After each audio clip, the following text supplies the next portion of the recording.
Nuestro. Y el de ella, Del curso de salud pública que se refiere a voluntades anticipadas, ya que es un tema muy interesante y que en este momento es parte de una discusión pública, nacional, que tiene que ver con el fin de la vida, ¿ya? Está vinculado, no es parte, o sea, es parte integrante de ese tema y está vinculado a ese tema en forma importante. Esta clase la va a hacer el doctor Juan Pablo Jäger, monje. Él es médico cirujano de la Universidad de Valparaíso con especialidad en medicina interna por la misma casa de estudios, especialista en medicina paliativa del adulto acreditado por CONASEM, asesor del programa de cuidados paliativos de la Agencia Nacional de Prevención y Control del Cáncer de la División de Prevención y Control de Enfermedades DIPRESE del Ministerio de Salud desde el año 2019. Jefe de la Unidad de Cuidados Paliativos del Hospital Dr. Gustavo Frique de Viña del Mar, fundador de la Sociedad Médica de Cuidados Paliativos de Chile y presidente actual de Medopal. Fue profesor de spinning por 10 años y sigue circulando principalmente en bicicleta cuando la ruta y las condiciones lo permiten. Bueno, sin más, los dejo con este destacado profesor, Juan Pablo. Muchas gracias por la invitación. Sí, me iba a venir en bicicleta, pero como estaba lloviendo hoy día, finalmente me fui al hospital en auto.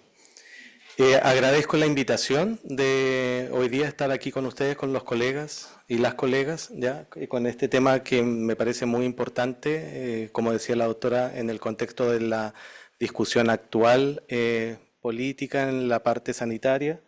Las voluntades anticipadas han sido relevadas desde que existen los cuidados paliativos, desde que se han desarrollado los cuidados paliativos en Chile, y principalmente en el contexto de las leyes, especialmente la última ley, que es la Ley de Cuidados Paliativos Universales, ¿ya?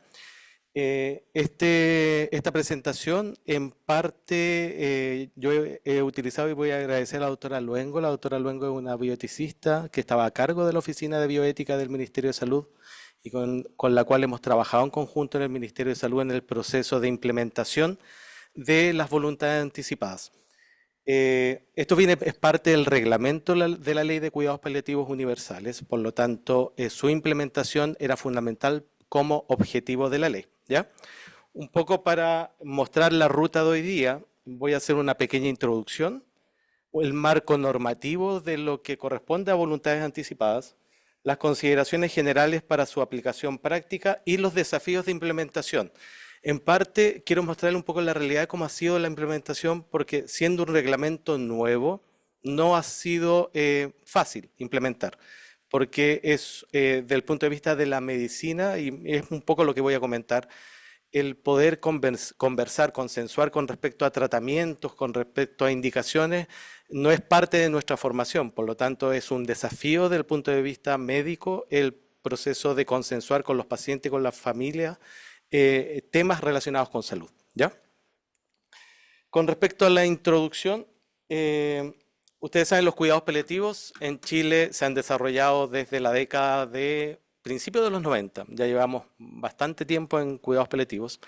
El programa de cuidados paliativos, el primer programa nació en el año 94 y la primera evaluación es del año 95. Este año nosotros cumplimos 30 años de evaluación del programa de cuidados paliativos en Chile.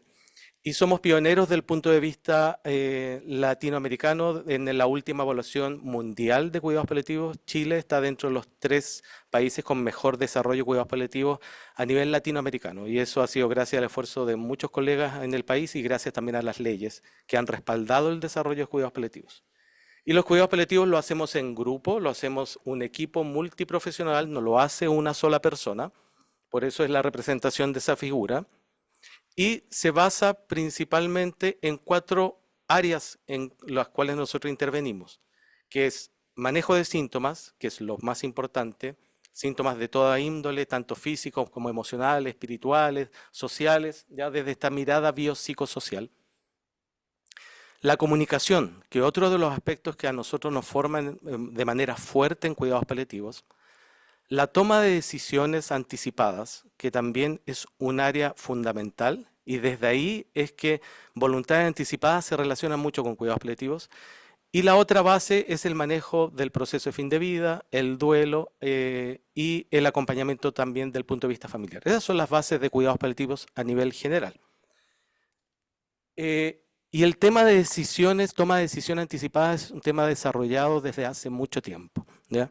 Donde el proceso de atención se basa más en una atención transversal a como nos formaron que era más paternalista, ¿no es cierto? Donde los médicos o el equipo tomaba decisiones, aquí tomamos decisiones en conjunto. Y esto tiene una historia larga, hay muchos países que de alguna manera han sido nuestro norte al cual nosotros miramos para poder desarrollar la toma de decisiones anticipadas como es España. Eh, Quiero mostrarle un poco un video del Instituto Catalán de Oncología, de alguna manera de poder demostrar cómo son las decisiones, la toma de decisiones consensuadas, anticipadas en salud y que en parte son la base de los cuidados paliativos.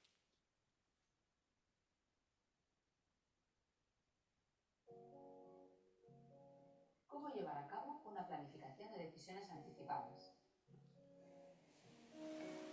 La PDA es un proceso deliberativo y estructurado mediante el cual una persona expresa sus valores y preferencias y, de acuerdo con estas, planifica cómo querría que fuera la atención a recibir ante una situación de complejidad clínica o enfermedad grave que se prevé probable en un plazo de tiempo determinado.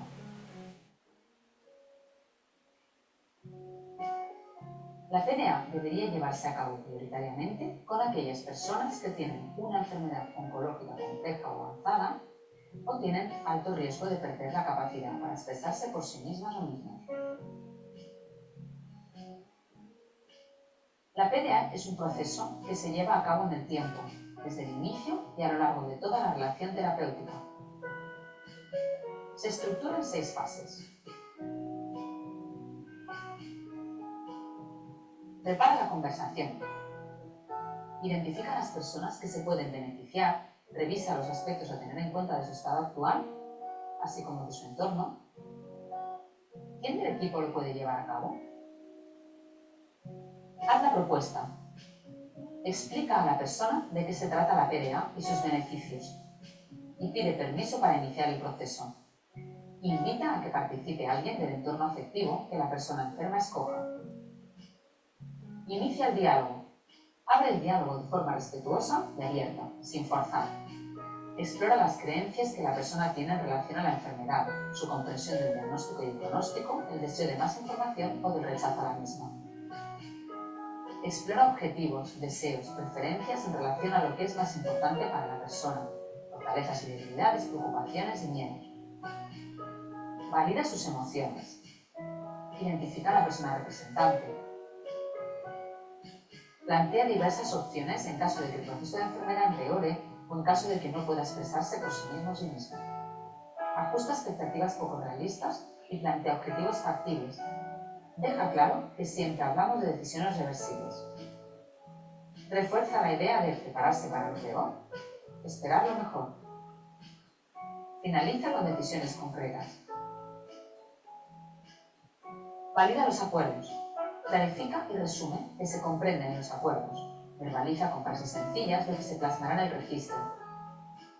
Comprométete con la persona atendida a respetar, en la medida de lo posible, los acuerdos o acompañarle en el proceso. Registra. Haz visible en la mayor medida posible lo que se ha acordado de manera compartida. Comparte el registro con la persona atendida. Explícalo con naturalidad.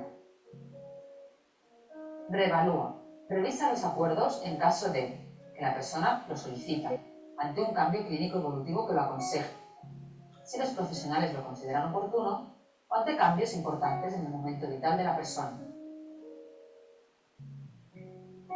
Evita iniciar la PDA y revisa con especial atención la estrategia de inicio en caso de que exista alto impacto emocional por la propia situación de enfermedad. La persona muestra actitud de negación diagnóstica o pronóstica. La familia muestra actitud de protección informativa ante la persona enferma. Que se evalúe que es un contexto clínico de riesgo vital inmediato o el entorno no favorezca un ambiente tranquilo.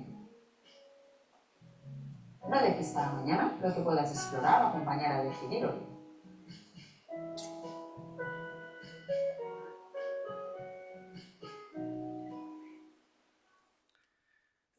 Como ven ahí, este es del Instituto de Oncología y se orienta hacia las personas con una enfermedad oncológica, pero obviamente este proceso es para cualquier persona que vive una enfermedad avanzada o grave, ¿ya?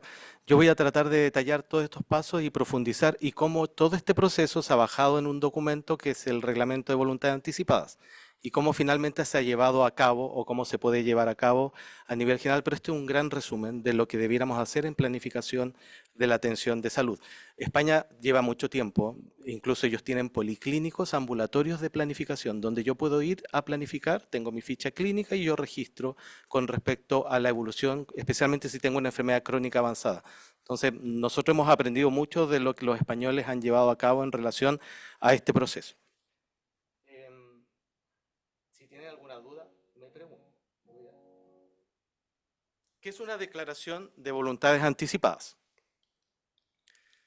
Como el mismo video decía, esta es una manifestación realizada por una persona que de manera consciente y libremente expresa las opciones e instrucciones en materia sanitaria que deben respetarse en el caso de que concurran circunstancias clínicas en las cuales ya no puede expresar personalmente su voluntad. Esto es muy importante y lo voy a reforzar también al final, porque este es un mensaje fundamental. Las voluntades anticipadas son aquellas decisiones en las cuales yo quisiera que tomaran si yo no las puedo tomar. Es decir, en el momento en que yo de alguna manera no pueda emitir mi opinión, ya sea porque avanza la enfermedad, por un compromiso de conciencia, por una situación de gravedad, y yo he emitido y he podido registrar mi voluntad anticipada, lo que yo deseo es que eso se respete. Mientras tanto, la persona, el paciente, la paciente puede emitir su opinión, siempre va a valer lo que el paciente pueda emitir en ese momento, ¿ya? Es un resultado, como decía el video, es un proceso en el cual una persona manifiesta su voluntad y preferencia sobre decisiones que son de carácter vital en relación a salud y que desea que sean respetadas, en el supuesto que en un futuro ya no pueda manifestarla. Es un proceso de reflexión, de diálogo, de comunicación, de deliberación y de registro. Esto es muy importante porque todo este proceso, que es un proceso, como dice, continuo, de conversación, de diálogo, guiado, debe quedar registrado para que de alguna manera tenga un valor, ¿ya? Eso especialmente cuando la persona no pueda emitir su opinión en un contexto de gravedad. Por eso es tan importante el registro. Y debe ser orientado por un profesional capacitado, ¿no es cierto? Los equipos de cuidados paliativos en general, que la base, como les decía, es esto de consensuar, de planificar, que acompañe, que guíe, que oriente en un proceso continuo de atención. Esto también es importante, que no se hace en una sola vez, sino que se hace en un proceso de atención de una enfermedad crónica avanzada. Los fundamentos éticos que se basan en este proceso: el derecho de los pacientes a tomar decisiones, el respeto a la dignidad de la persona, considerando que es fundamental guiarnos por los valores, preferencias o que la persona nos dice como deseo en relación a una situación de gravedad.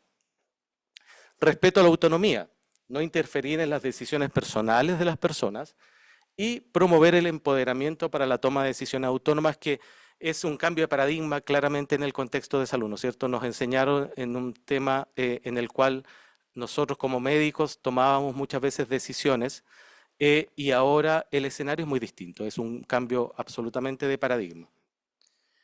Principios de beneficencia y de no maleficencia, que son también base de nuestra intervención en general como médicos, como profesionales de la salud y en cuidados paliativos, muy importante.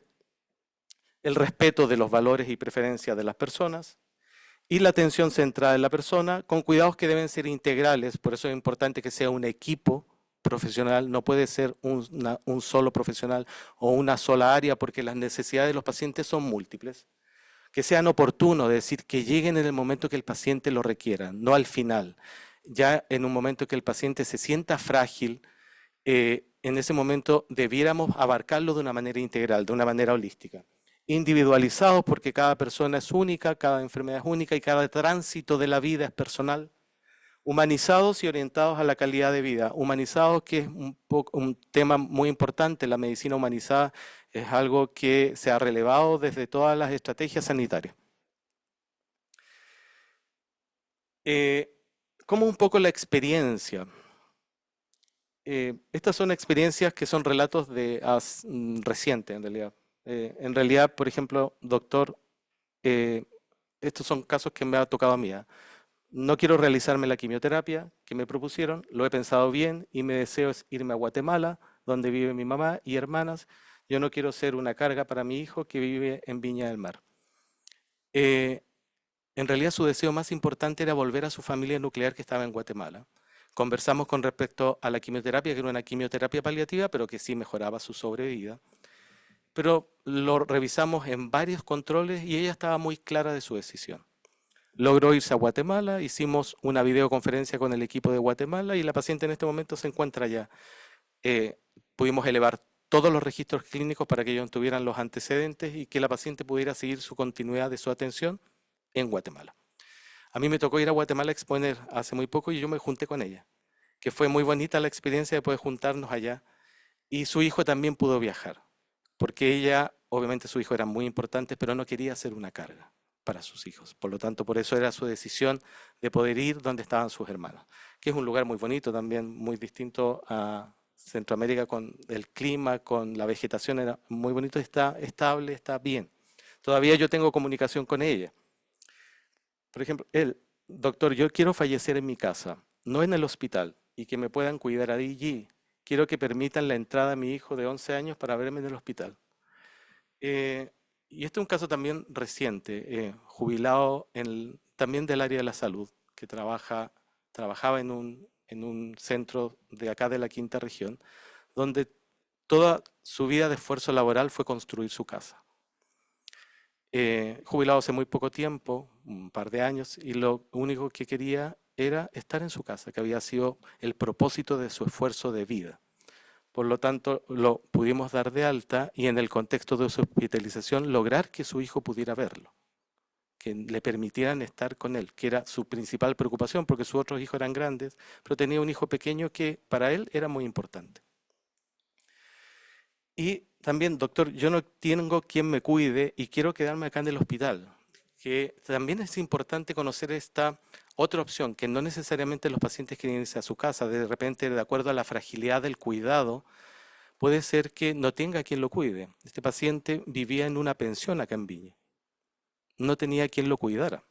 Las personas que vivían con él eran otros pensionistas. Por lo tanto, cuando ocurrió esta enfermedad de manera grave, muy súbita, él lo único que quería era, más distanciado, lo que quería era no irse a la pensión, porque sabía que no tenía quien lo cuidara. Finalmente estuvo en el hospital y el paciente falleció en el hospital, que era su deseo. Esas son las distintas realidades que finalmente uno puede buscar, conversar con respecto a que son decisiones vitales, que son decisiones con respecto a la salud, a la atención de salud. El marco normativo, como yo les comentaba en un principio, Chile en el desarrollo de cuidados paliativos tiene una gran ventaja por tener leyes que nos sostienen, leyes que nos ayudan y han ayudado a fortalecer el desarrollo de los cuidados paliativos como estamos ahora. La ley 21.735 que consagra los cuidados paliativos universales en Chile para todas las personas que padecen enfermedades graves o terminales, y también, obviamente, la ley 20.584 que regula los derechos y deberes que tienen las personas en relación con acciones vinculadas a su atención de salud. Parte de lo que son las decisiones consensuadas ya estaban sostenidas en la ley de derechos y deberes, ¿ya? Y esto se fortalece en el contexto de cuidados paliativos para este reglamento de voluntades anticipadas en cuidados paliativos, pero que de alguna manera creo que es muy transversal a cualquier paciente en general. La ley de cuidados paliativos universales dice que toda persona que padece una enfermedad terminal o grave tiene derecho a acceder a atención de cuidados paliativos. El artículo 5 habla de velar por el buen morir, libre de sufrimiento evitable de las personas que padecen una enfermedad terminal o grave. El concepto de cuidados paliativos es que nosotros intervenimos para aliviar el sufrimiento asociado a una patología, el sufrimiento severo. ¿Por qué severo? Porque si no intervenimos no vamos a aliviar el sufrimiento. Y ese es el concepto general de cuidados paliativos a nivel mundial. El artículo 6 y el artículo 14 de la ley habla de los derechos de cuidados paliativos, de la información oportuna, comprensible del estado de salud, del acompañamiento y cuidado continuo. Todas estas fases son importantes para que un paciente o una paciente pueda decidir, debe estar informada, debe estar acompañada.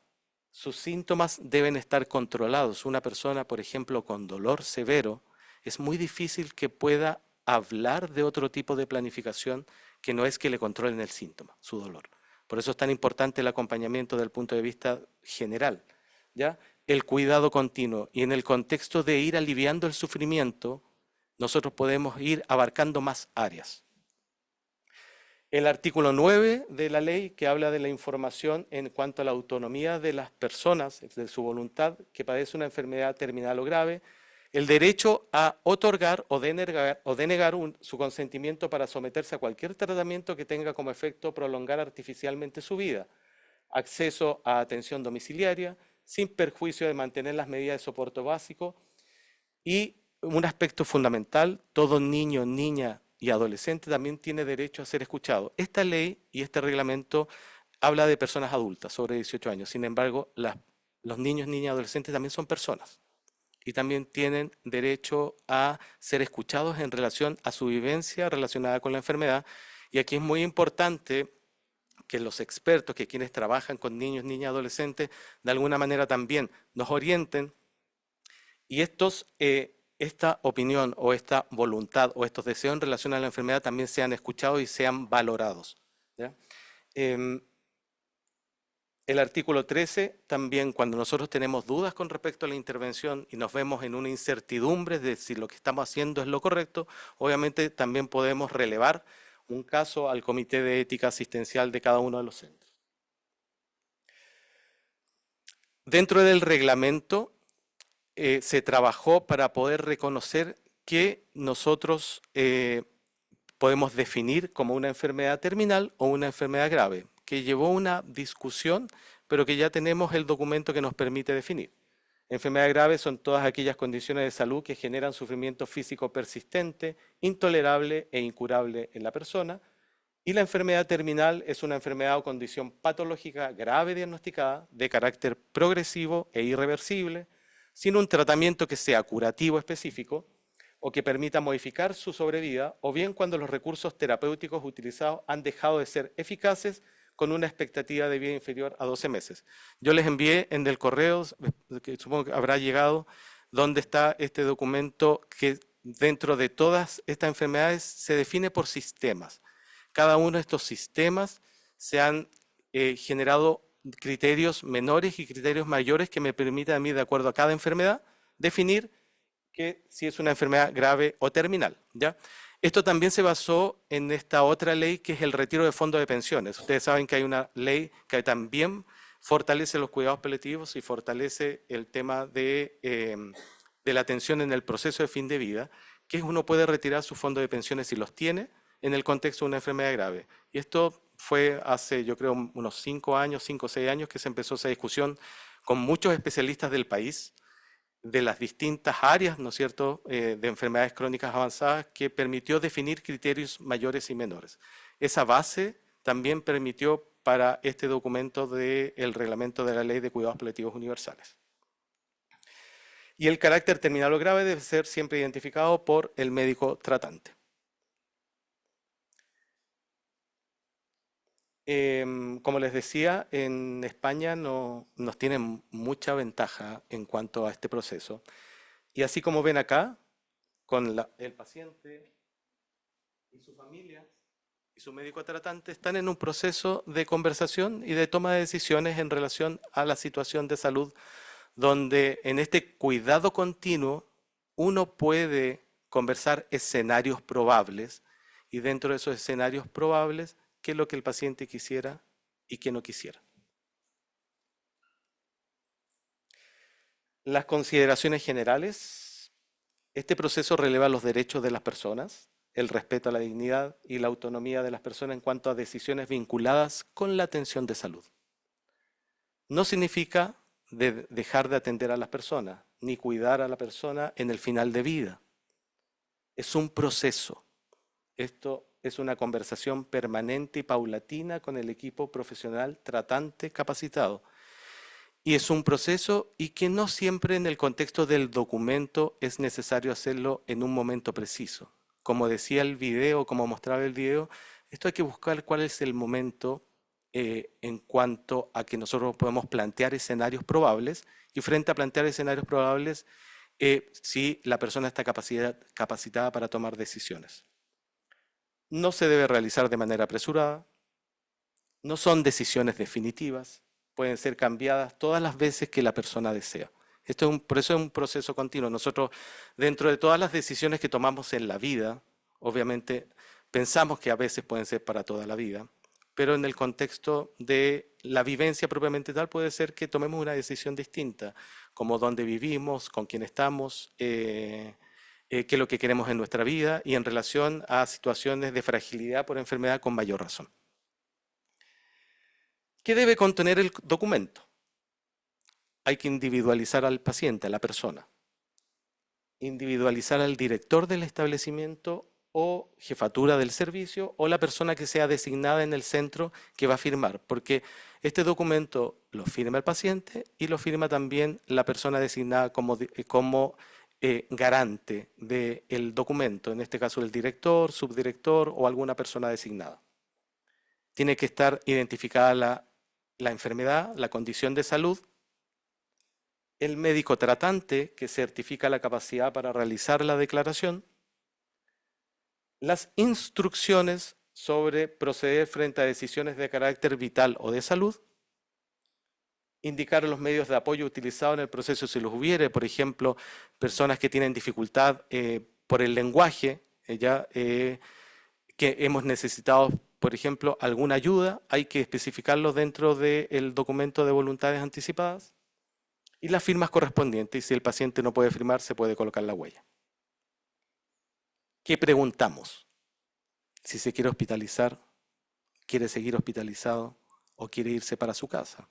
Hay una paciente hoy día que anoche me pidieron ir a verla, que tenía una biopsia mañana, por hoy día, y que en realidad su único deseo era irse para su casa. Y por su situación sabíamos que independiente del resultado de la biopsia, el tratamiento que se iba a plantear no iba a ser beneficioso. Entonces, su deseo era solo irse a su casa. Lo conversamos con su familia, lo conversamos con el tratante y llegamos a un consenso de que se puede ir para la casa, que era su deseo. Reanimación cardiopulmonar, si en algún momento yo tengo una situación donde pueden plantear reanimación, por ejemplo en un servicio de urgencia donde no conocen mi caso, si es que yo quisiera que me reanimen o no. Conexión a ventilación mecánica. Si quiero que me alimenten o me hidraten de manera artificial si es que pierdo la vía oral. Si quiero que me hagan exámenes que no van a mejorar ni el tratamiento ni el pronóstico. Tratamientos para prolongar la vida. Si deseo fallecer en el hogar o deseo fallecer en el hospital. ¿Quién desea que me acompañe del punto de vista de mi situación? Si deseo asistencia espiritual según las creencias de cada persona. Hay que identificar a las personas designadas para su representación y otras indicaciones particulares, por ejemplo, diálisis. Nos pasa muchas veces que en el contexto de una falla, en el contexto de la enfermedad grave y que hay una indicación de diálisis, si me gustaría que me hicieran o no. Y otras intervenciones que de alguna manera son de salud, en el cual no necesariamente ni mejoran mi calidad de vida ni prolongan mi vida. ¿Qué es lo que va a decir el paciente en relación a esto? Si estoy de acuerdo, si estoy en desacuerdo, si no quiero decidir, porque puede ser que en ese momento ese escenario que le planteemos no lo quiera decidir, o no sabe la respuesta. La ley, la manera como nosotros actuamos como ARTI médica, siempre es una práctica activa, por lo tanto, lo que es las voluntades anticipadas tiene como objetivo limitar la intervención. Las preguntas que están incluidas en la declaración deben ser en relación a alguna indicación clínica específica, ¿ya? Si no hay indicación, no hay pregunta, y al no haber una propuesta de tratamiento que el paciente pueda rechazar, por ejemplo, si en realidad no hay indicación de un tratamiento de nutrición, no es necesario plantearlo al paciente porque no va a ser la indicación. El fin de esta declaración es respetar la autonomía y dignidad del paciente, respetando su opción por el rechazo al tratamiento. Y la redacción debe ser específica, simple, entendible para todas las personas y no solo para quienes son del ámbito de la salud. El objetivo es que este documento, que en algún momento se realice, si no queda plasmado, que debiera quedar plasmado en la ficha clínica, que es el documento legal, si yo hago un documento, el paciente o la paciente lo tenga en su mano, lo pueda entender, porque el objetivo es que también lo pueda conversar con su familia o con las personas significativas que tiene, para que en el momento que él no pueda o ella no pueda dar su opinión, sea respetado. Lo fundamental es que la persona debe contar con la información completa y veraz sobre su situación de salud, diagnóstico, opciones terapéuticas y pronóstico. Y nos vemos un poco con el tema de que muchas veces conversar acerca del diagnóstico y de los pronósticos no siempre se da. Todavía ocurre que hay ciertas conversaciones que no se realizan, ya sea porque la familia no quiere o porque los médicos, desde el punto de vista de su atención, hay pocas competencias como para poder conversar. Para poder realizar voluntades anticipadas, para poder tener decisiones, yo tengo que saber qué es lo que me está pasando y cuál es mi pronóstico en relación a mi situación de enfermedad. Hay que certificar la competencia de la capacidad de la persona para realizar la declaración. Puede ocurrir, y nos pasa en preguntas, por ejemplo, ¿qué pasa en pacientes con un deterioro cognitivo, una demencia severa, donde ya no están en condiciones cognitivas de poder manifestar sus voluntades?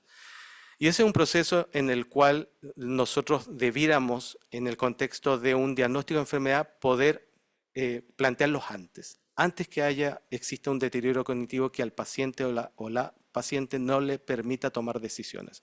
Por eso el proceso de toma de decisiones consensuadas en salud es tan importante y por eso es fundamental que esté en toda la red asistencial, en cualquier lugar donde yo me pueda atender o donde yo esté recibiendo atención por esa enfermedad. No necesariamente solo en una unidad de cuidados paliativos, porque puede ser que lleguemos tarde y no podamos hacer este proceso, que es muy significativo.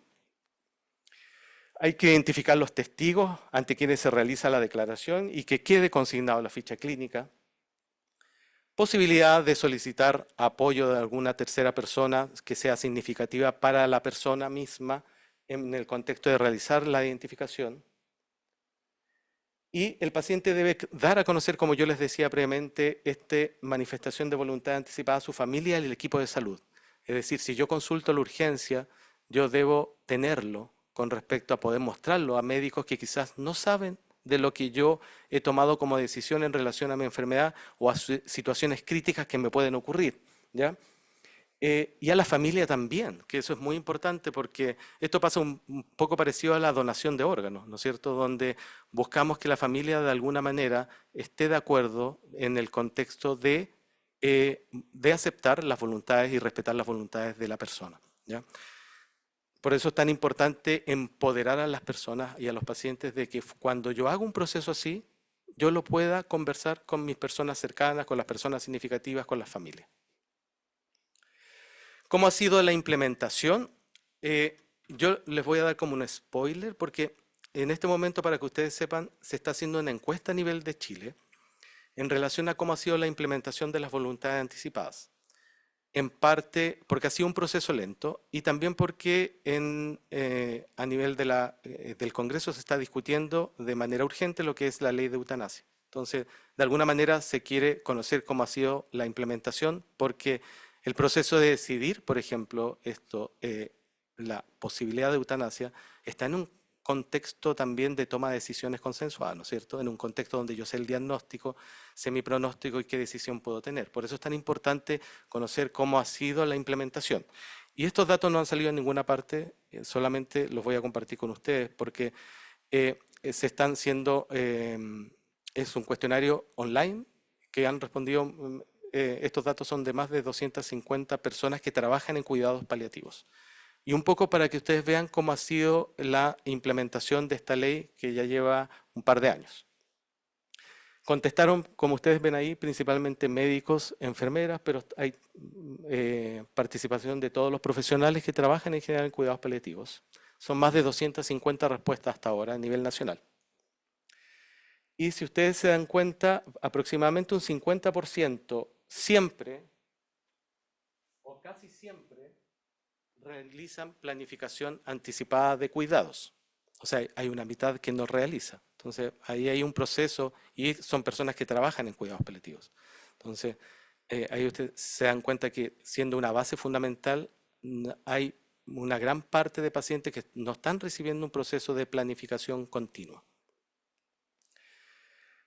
Ahora, quienes realizan, la mayoría lo registran.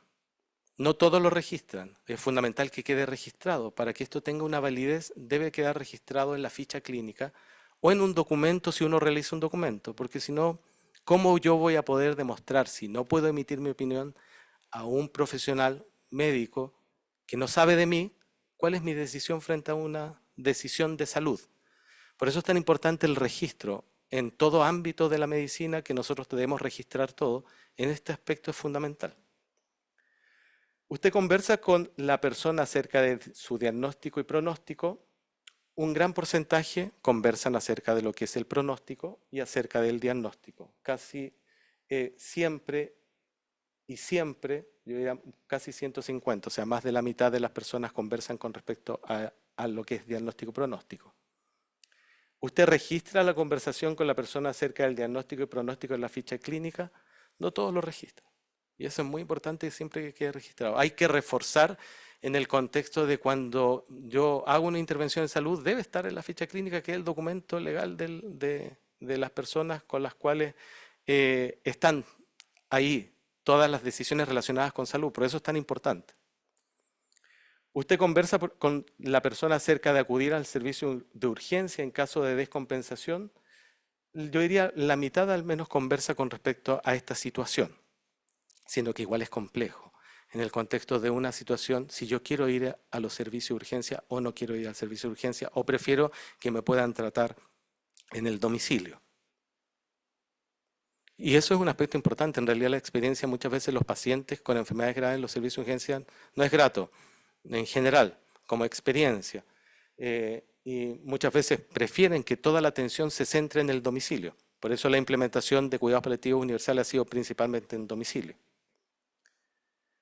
¿Usted conversa con la persona acerca de hidratación y alimentación en caso de pérdida de vía oral?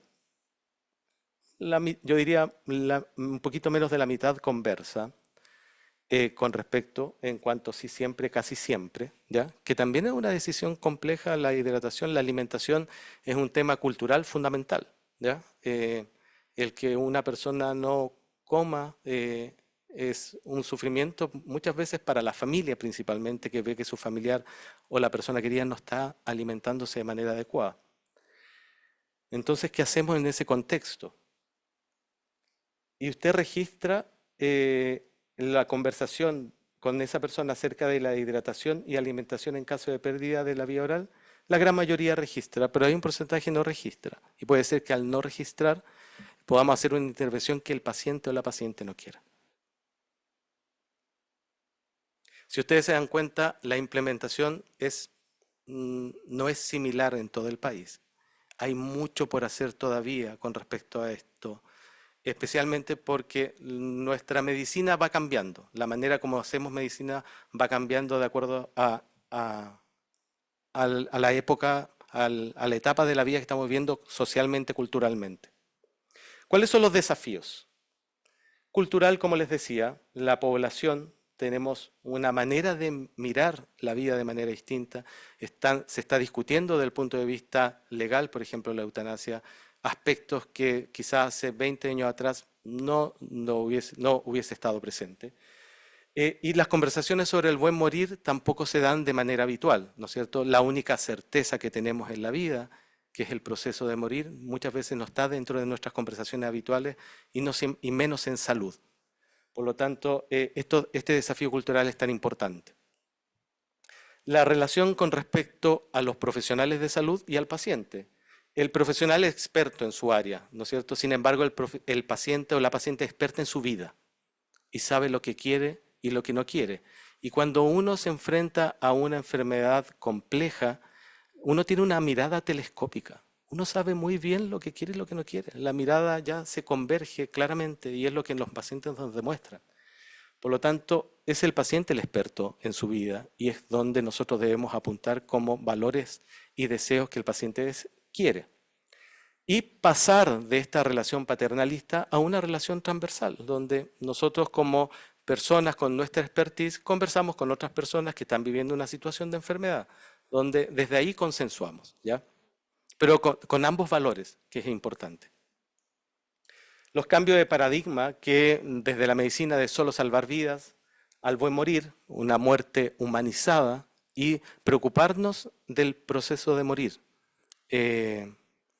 Así como nos preocupamos de manera tan especial y de manera específica el proceso de nacimiento, que es el inicio de la vida, así nos debemos preocupar de una manera específica del proceso de morir, que la muerte no existe, ¿no? Nosotros la hemos disfrazado, ¿no es cierto?, como algo, como un sujeto, pero existe el proceso de morir, o el murimiento, como se dice, pero la muerte como tal no existe, es un proceso, es como el proceso de nacer, ¿ya?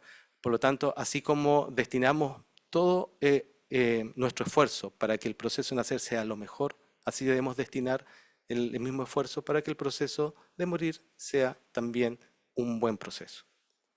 Los cuidados físicos versus la atención integral, biopsicosocial y espiritual al final de la vida. Los aspectos relacionados con la vida, la experiencia de la vida, es mucho más allá que lo físico. Hay muchas otras áreas que son fundamentales en las cuales como profesionales de la salud debemos abarcarlas de alguna manera o tener profesionales capacitados para poder abarcarlas.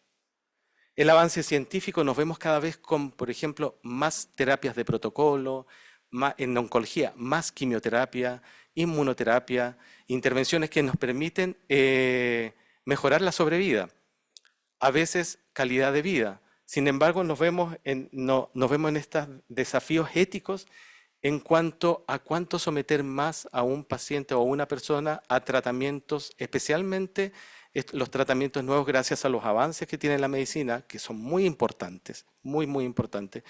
Pero cómo eso lo consensuamos y lo equilibramos con lo que desea la persona, el paciente o la paciente. Y otro aspecto fundamental es niños, niñas, adolescentes. Como les comentaba, el reglamento es para las personas adultas, sin embargo, los niños, niñas, adolescentes deben ser escuchados, son personas.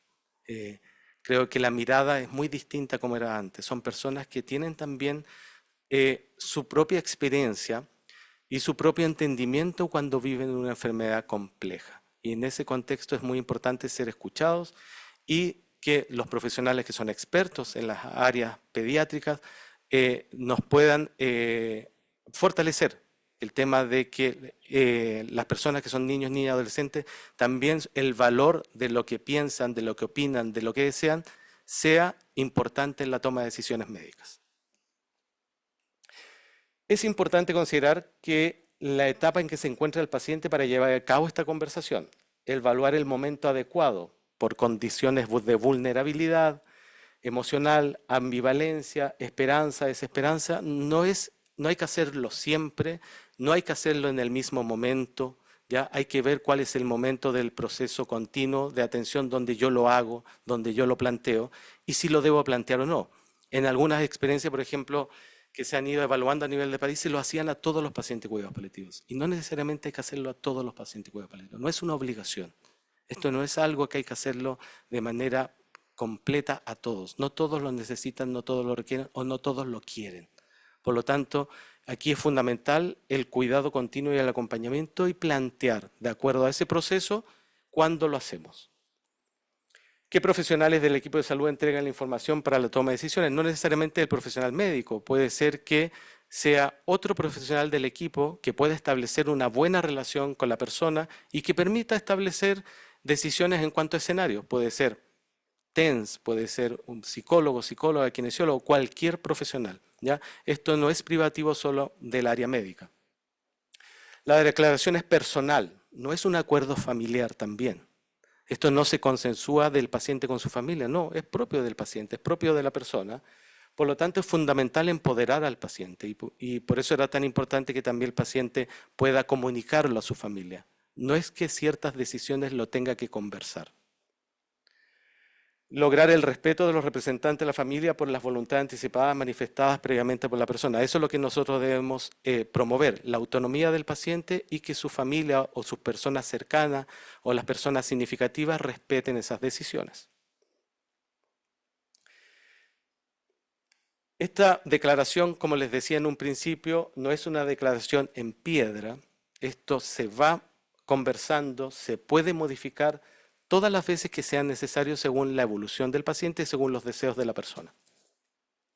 Solo es para pacientes de cuidados paliativos, sin embargo, el reglamento salió desde el contexto de una ley. Sin embargo, todo paciente, toda persona que vive una situación de fragilidad debe tener acceso a poder emitir su voluntad. Entonces, el desafío es de que como voluntad anticipada va más allá de cuidados paliativos, sino que es para toda persona.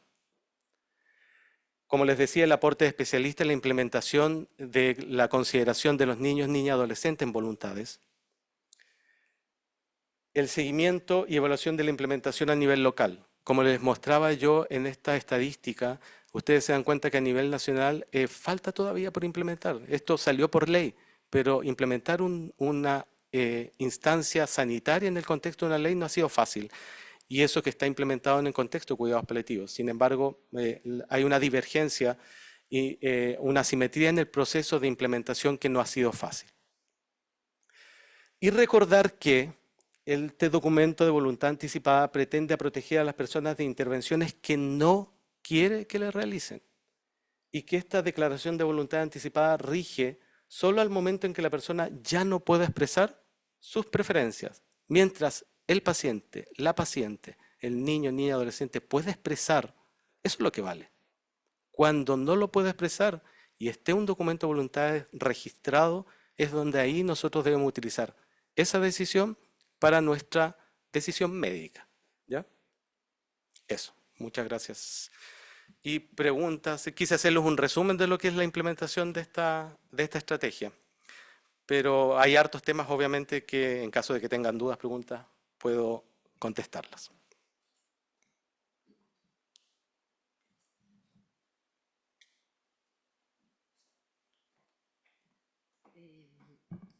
Gracias, doctor. Es un tema, bueno, conmovedor. Yo participo del Comité de Ética Asistencial y muchas veces nos toca conversar con los colegas, o no muchas veces, pero en ocasiones que son importantes, nos toca conversar estas decisiones. Y respecto a eso quería preguntarle, por ejemplo, porque la gran dificultad de esto es cuando hay que decidir si ese paciente que quiere tomar esta decisión de voluntad anticipada reúne las condiciones de capacidad de decidirlo. Eso, ese generalmente es como el punto de tope en estas situaciones. ¿Qué puede decir usted respecto a eso? Cuando nosotros tenemos dudas, en general, hacemos una evaluación específica del paciente o de la paciente.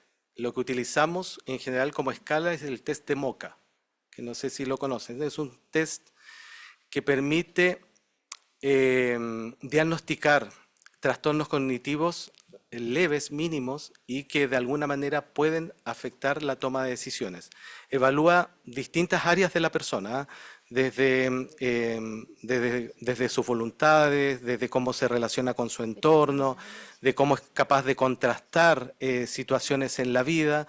Y es un test que es rápido en realidad de poder realizar el test de MOCA, lleva no más allá de 10 a 15 minutos, y nos permite, de acuerdo al puntaje, habitualmente un puntaje sobre 25, 26, tiene un puntaje hasta 30, uno puede de alguna manera asegurar cuando tiene duda que ese paciente puede tomar decisiones. Es el test que habitualmente utilizamos. Cuando tenemos más dudas, por ejemplo, nosotros tenemos la ventaja, por ejemplo, en nuestro hospital de un geriatra, en un contexto de mayor necesidad de poder definir, podemos pedirle a algún especialista del área de neurología o de geriatría en el contexto de una evaluación mucho más específica.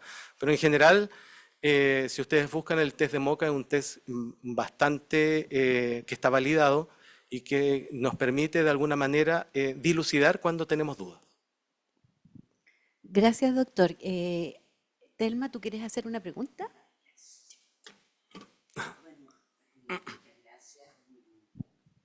Me pareció muy clara la presentación. No es un tema nuevo para mí porque la verdad es que no sé ni por qué en algún momento me topé con esta situación y empecé a leerla y me aparecieron ciertas inquietudes que quiero expresarlas acá porque tampoco lo queda 100% claro en el contexto de la ley, no porque tú no seas claro en la expresión.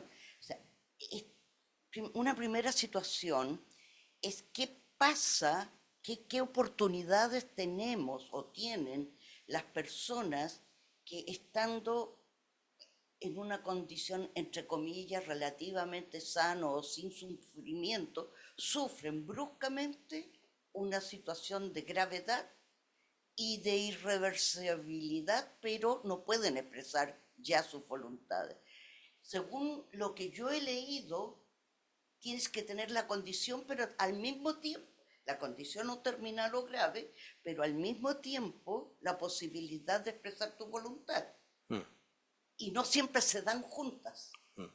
Y esa es una situación que creo que tenemos que avanzar un poco, porque varios de los que estamos acá estamos en la otra parte de la curva de la vida y algo que tenemos claro, como tú lo dijiste, es que hay un término de la vida, es un proceso, la vida es un proceso y en algún momento se termina. Y cómo queremos terminar también es un derecho desde la perspectiva humana, antes que no lo podamos expresar. Y no todos tienen la oportunidad de hablarlo con la familia. O en mi caso yo lo hablo con la familia, pero mis hijos no entienden mucho porque no son del área de la salud. No sé si me doy a entender. Esa es una. Lo otro, el tema de la demencia es un tema no menor, porque es un proceso lento, irreversible, pero de acuerdo a la experiencia laboral que tengo, la mayor parte de las familias se dan cuenta cuando la persona ya no está en condiciones de tomar decisiones. Y esa persona debió tener la oportunidad, que es parecida a la otra situación que yo estoy expresando, de poder expresar que si a mí me da demencia o caigo en una situación de irreversibilidad de una enfermedad que a lo mejor no me va a traer sufrimiento a mí, pero le va a traer sufrimiento a mi familia, quiero esto. Entonces tampoco es tan claro el tema en salud mental en particular, en general, y en demencia en particular. Esos son dos comentarios que han estado hace tiempo, pero quiero hacer una última para Ya, no para que no se me olvide, me voy a micrófono. recordar. Ya. Para entregar el micrófono. ¿Qué pasa con los niños, niñas y adolescentes que, sobre todo adolescentes que tienen mayor capacidad de reflexión y plantean sus deseos y estos no son respetados por la familia porque tienen la tutoría? Eso. Sí, son tres temas importantes. A ver, el primero, eh, cuando ocurre una situación aguda en el cual no está por detrás una enfermedad crónica que se ha ido avanzando, obviamente me encuentro con una situación de salud de golpe y porrazo, por decirlo. Em, por eso les mostraba un poco el video de lo que era la experiencia española. En España, la toma de decisiones consensuadas en salud es un tema que ya lleva mucho más de 10 años. Y existen policlínicos de planificación anticipada en salud, donde cualquier persona, como pido hora para un cardiólogo, pido hora para un nefrólogo, yo pido hora para un especialista en planificación anticipada en salud, donde con la ficha clínica, en el contexto de escenarios probables, yo voy conversando con esta persona que es experta en planificación, cuál sería mi posición y mi deseo en relación a alguna situación de gravedad.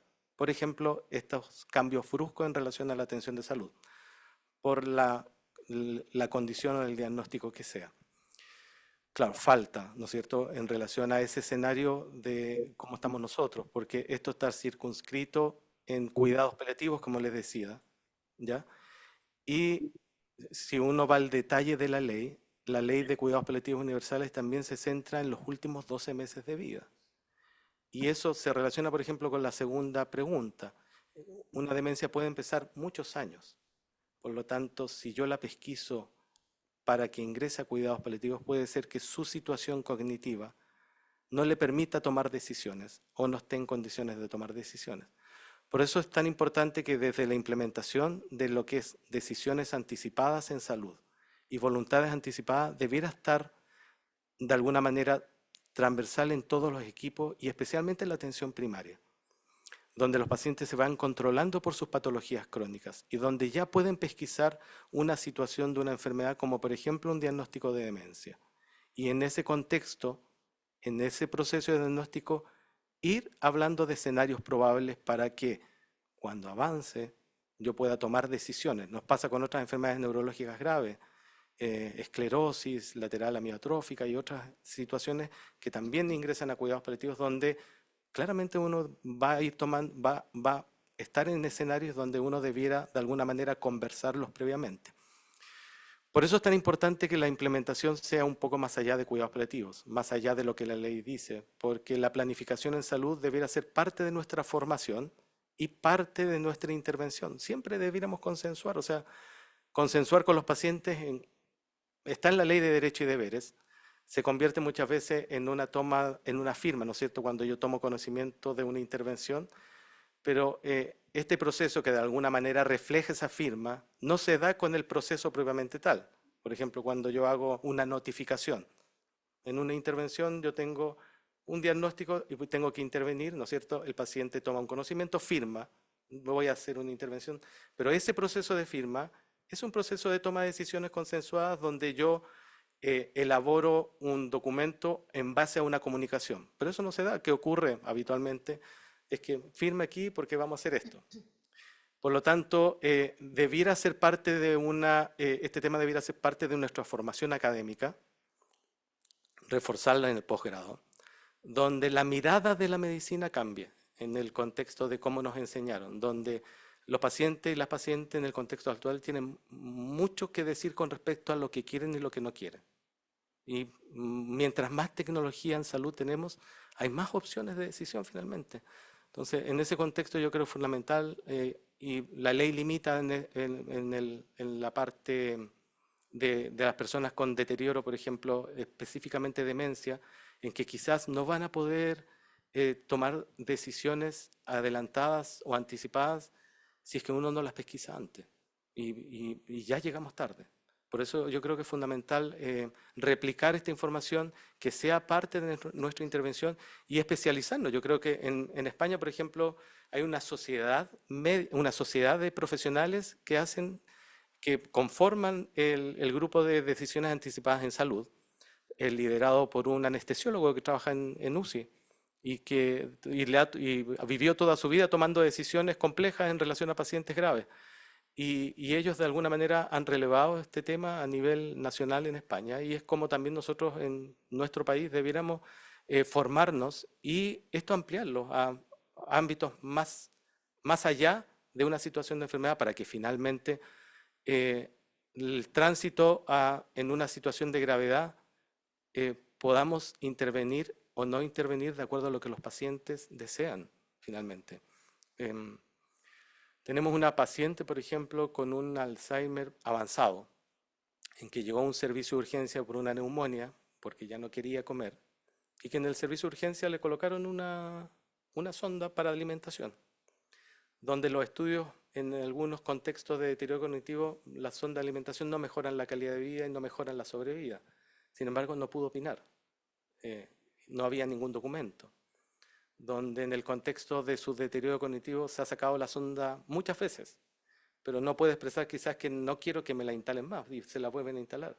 Y cuando uno ya interviene o hace un proceso de intervención en salud, es muy difícil sacarlo.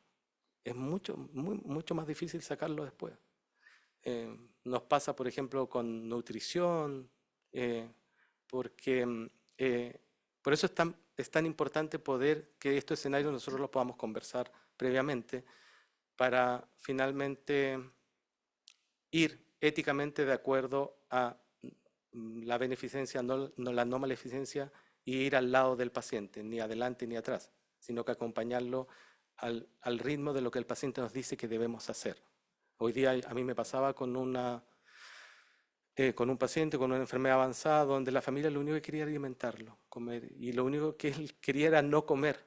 Entonces, esto de que se escucharan entre ellos y uno ser testigo solamente de lo que le decía a su familia, finalmente baja muchas veces las ansias, baja esta premura por querer hacer algo que la familia muchas veces lo ve como beneficioso, pero que el paciente en su condición no es así. Por eso es tan importante, yo creo, este tema de poder ampliarlo, de poder conversarlo, de que vaya más allá de cuidados paliativos y que cuidados paliativos en el contexto de su implementación sea más allá de solo 12 meses, que sea cuando los pacientes lo requieran. O antes de ser paciente, o sea, claro, en el contexto así como ocurre en otros países, por ejemplo, en que yo me coloco en escenario y que yo puedo planificar. Y creo que del punto de vista de las discusiones actuales sanitarias, como por ejemplo este escenario de eutanasia, también nos pone quizás en un lugar donde vamos a tener que quizás tomar decisiones y conversar de cosas que antes no conversábamos, ¿ya? Y en niños, niñas y adolescentes es fundamental. Esto, a pesar de que este reglamento es de persona adulta, es fundamental escucharlos, escucharlas, registrarlo y de alguna manera acompañarlos en la decisión, a ellos y a ellas y a su familia, y de alguna manera caminar en ese contexto. Es muy, muy importante. Desde la mirada de las nuevas generaciones, los niños y niñas son personas, como nosotros, adultos. Nosotros tenemos más edad, somos personas con más años, y los niños, niñas y adolescentes son personas con menos años, pero que saben lo que quieren y cada vez están más empoderados. Entonces, ahí los expertos, que son los pediatras, quienes trabajan con los niños, son los que de alguna manera nos deben orientar, son los que tienen la experiencia, y de alguna manera que esta implementación y esta toma de decisiones también esté ahí presente. Es muy importante que sean escuchados. Parece que contesté a algo. Hay algo que me queda, que es que a pesar de que se ha registrado la opinión de un niño y adolescente, quien tiene la toma de decisión, hasta donde yo sé, es el tutor o tutora, que generalmente es un padre o una madre. Sí. ¿Y qué pasa si insisten, no quieren escuchar o quieren prolongar la vida porque lo he visto por eso, Yo diría, a toda costa? mm, Ahí se hace alguna intervención familiar. sí. ¿Cómo se hace? Yo trabajo con adultos, pero tuve una reunión hace muy poquito con el equipo de oncología infantil en el hospital y comentábamos acerca de este tema porque estábamos planificando la celebración del Día Mundial de Cuidados Paliativos, en el cual el lema de este año tiene que ver con tener cuidados paliativos para todos y de calidad. Y compartimos con ellos con respecto a temas relacionados con la visión, por ejemplo, de voluntades anticipadas, porque es un tema muy importante que el Ministerio lo está relevando por todo el escenario que estamos viviendo. Y nos comentaban de que les ha tocado muchas veces orientar la atención en relación a lo que los adolescentes, especialmente, que creo que tienen más este poder de decisión, de respetarlo. Está la doctora que tiene experiencia, más que yo no trabajo, hace mucho tiempo que no veo niños, pero nos decían que en realidad en este contexto de equipo multidisciplinario y de considerar las opiniones de los niños y adolescentes como parte del proceso de atención también, han tenido que modificar lo que de alguna manera plantea desde el punto de vista médico, pero orientarlo de acuerdo a lo que los niños, niñas y adolescentes también han querido. Y ha ocurrido, ¿eh? Creo que cada vez más. Y desde esta mirada nueva en el contexto de los niños. La doctora quizás nos puede explicar mucho más. pacientes con fibrosis quística, Mm. los cuales ellos saben el pronóstico. Y entonces muchas veces en la etapa de adolescencia, cuando uno necesita, por ejemplo, hospitalizar porque hay una reactivación de la enfermedad, uno tenía que conversar con ellos, ¿ya? Y muchas veces decían, yo no, hoy día no me quiero hospitalizar, pero mañana puedo venir. Ya, pues entonces uno entra en un diálogo y lo posterga al día siguiente, porque uno sabe que va a ser mejor, digamos, vamos a tener mejores relaciones, y también el hecho de hablar de la muerte con los niños, ¿ya? O del futuro. Sí, Pero se da. sí, Yo creo que en la confianza se va dando, digamos, cómo entenderse. sí. Son equipos expertos que de alguna manera también tienen esta mirada, especialmente cuando trabajan con enfermedades complejas, graves, como Claro, fibrosis para quística. trasplantes también. Claro. Por ejemplo, cuando se supone uno tiene que entrar ahí con la familia, entonces son muchas reuniones, Sí. muchas conversaciones. Y hay un equipo, digamos, que acompaña, está psicólogos, Claro. por ejemplo, en mi hospital, psicólogo que trabaja conmigo, también trabaja con la parte pediátrica, entonces acompañan a los niños, acompañan a la familia, la manera de intervenir es distinta, desde otra modalidad de cómo se interviene en adultos, y de alguna manera desde esa intervención uno puede ir rescatando lo que los niños y niñas quieren, y eso es importante, esto de alguna manera la profesionalización, adquirir competencias en esta área son importantes como para poder hacerlo lo mejor posible, ¿ya? Y desde las personas que estamos, entre comillas, sanas, pero sabemos cuál es nuestro final, creo que falta, ¿no es cierto?, así de poder ir a conversar con un experto en planificación donde tenga mi ficha clínica y que yo pueda conversar de esos escenarios y que sean respetados. Claro, exacto. Por ejemplo, si ingresaba, no quería respirador. Entonces dejarlo, mi hijo sabía. Entonces uno ya sabe qué es lo que quiere o no quiere. Claro. O puede imaginarse. Sí, yo creo que hay mucho que de alguna manera en salud poder fortalecer. Quería decirle a los no presentes, a los que están por Zoom, que si quieren hacer alguna pregunta pueden abrir el micrófono. Pero hay una pregunta ahí, doctor, que se la vamos a leer.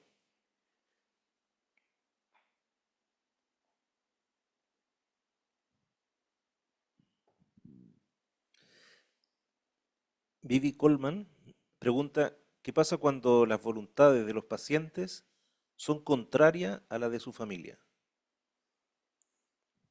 Em,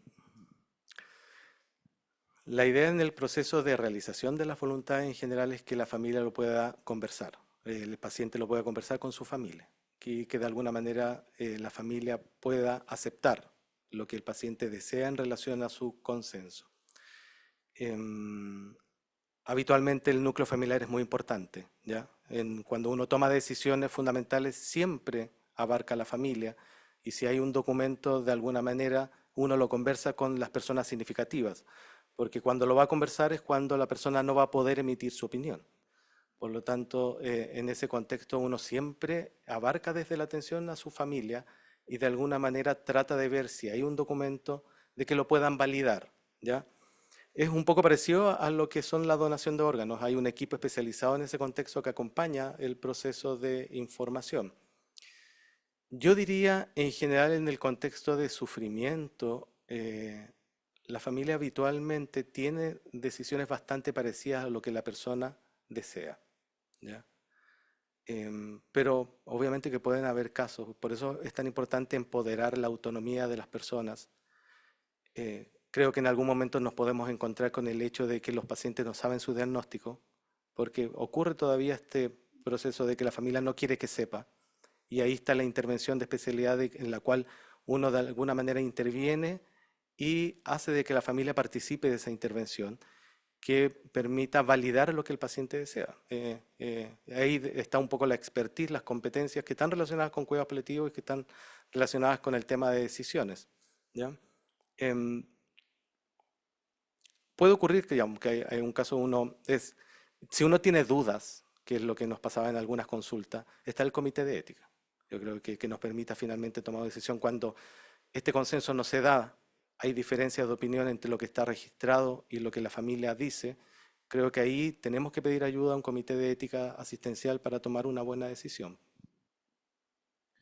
Ramón García pregunta si sería conveniente en este proceso se desarrollara estando en buenas condiciones de salud para planificar el futuro. Sí, claramente. Sí. Yo creo que es fundamental que podamos desarrollar la planificación en salud.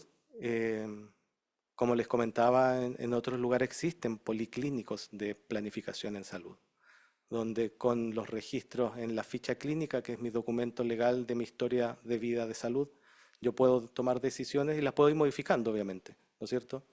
Pero que finalmente em, sean válidas, ¿ya? Nos encontramos con brecha en ese sentido porque ustedes conocen nuestras fichas clínicas, cada una son distintas, los distintos centros tienen distintos registros, no hay una ficha clínica única, pero de alguna manera uno puede portar un registro y que eso permita que los clínicos, quienes en algún momento me puedan atender, puedan tener antecedentes de valores, deseos en relación a alguna situación de salud, ¿ya? Pero sí, claramente debemos, creo que conversar estos cambios culturales que tienen que ver con el- nuestro final de vida, nuestra fragilidad en distintos contextos, nos debe hacer pensar y conversar, y especialmente en el mundo sanitario, que es donde eh, pueden tomar decisiones a veces que no son necesariamente las que nosotros hubiésemos querido.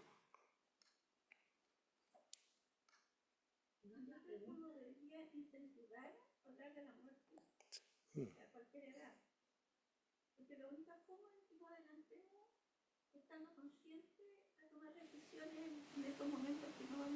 Exacto.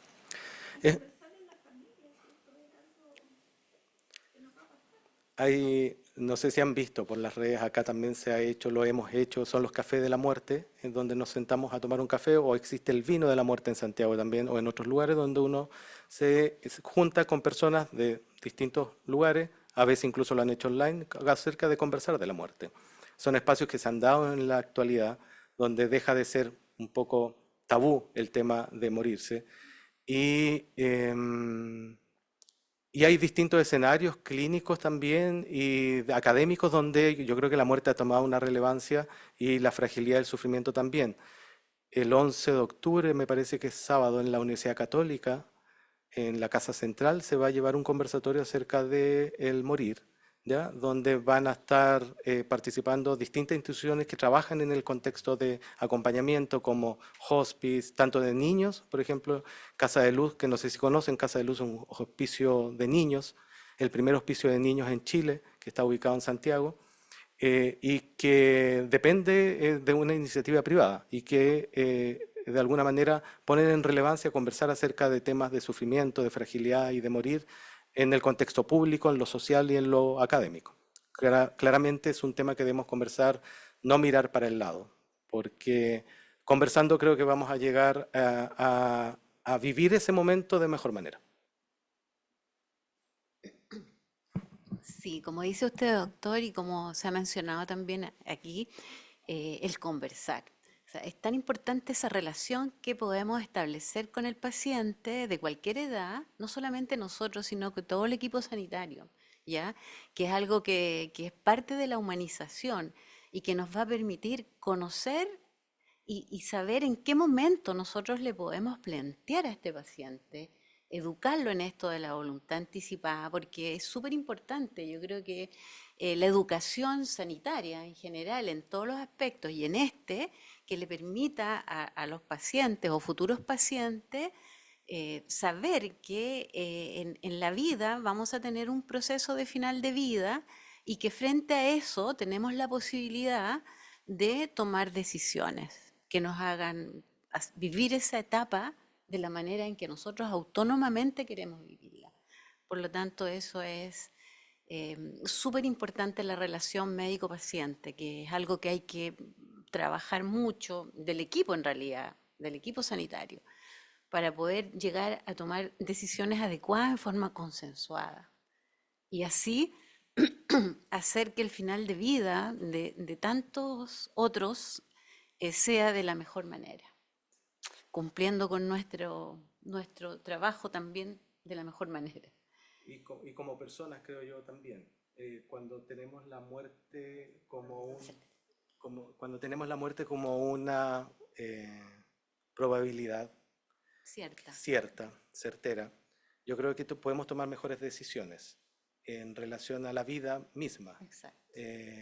Porque, por ejemplo, a mí me tocó estudiar mucho el budismo y la primera meditación que a uno le enseñaba era la preciosa existencia humana, pero la segunda que a uno le enseñaban era la posibilidad de que yo pueda morir hoy.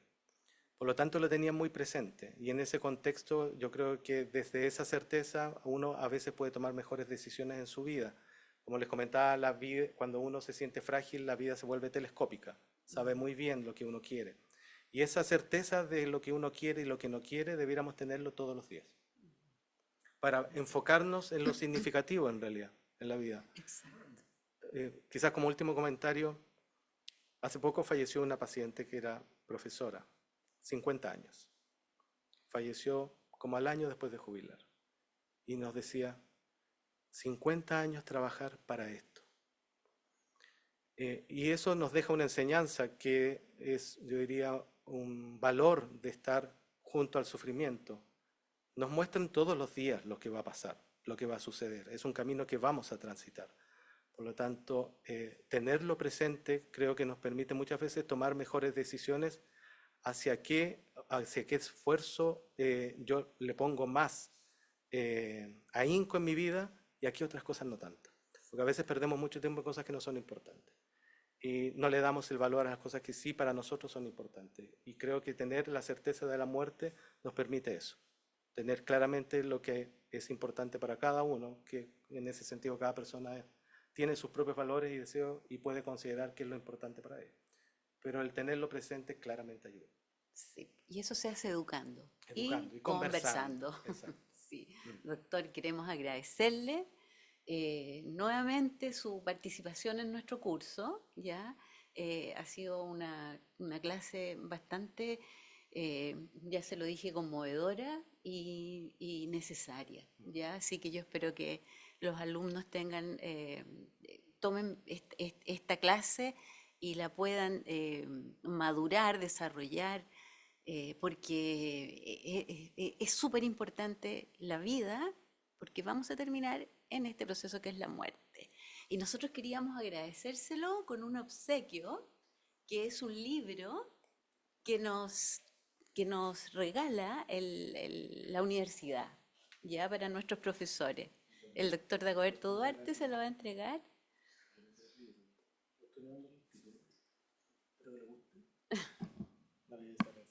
Sí, muy bonito. Muchas gracias. Muchas gracias. Gracias por la invitación. Yo en realidad el hecho de que cuidados paliativos siempre esté presente en la formación académica en los distintos ámbitos académicos en salud, siento que es muy importante. Así que yo agradezco que me hayan invitado y siempre disponible para que podamos seguir conversando de este tema y otros temas. Muchas gracias, doctor. No se preocupe que todos los años tenemos un curso. Gracias. Gracias. Muchas gracias. Ahora los invitamos a un break, a un cafecito en realidad final. Sí, la presentación quedó acá en el computador. ¿Sí? Sí, Ya.